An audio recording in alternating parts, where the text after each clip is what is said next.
Hello, I am Neeta Sharma from Brain League Learning Recreate. Today we will learn about rotational EMF, which is the voltage created when a metal rod spins through a magnetic field. Imagine a metal rod spinning like a clock hand. A magnetic field points straight through the circle. The moving rod cuts the magnetic field lines and pushes charges toward the outer tip, creating a voltage called rotational EMF.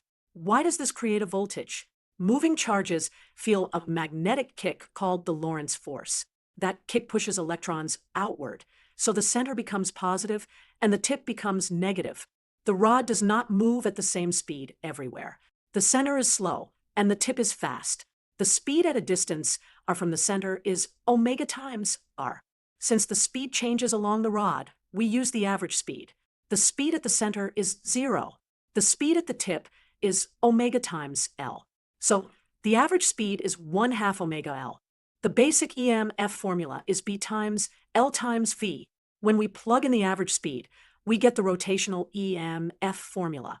So the rotational EMF depends on the magnetic field, the spinning speed, and the square of the rod length.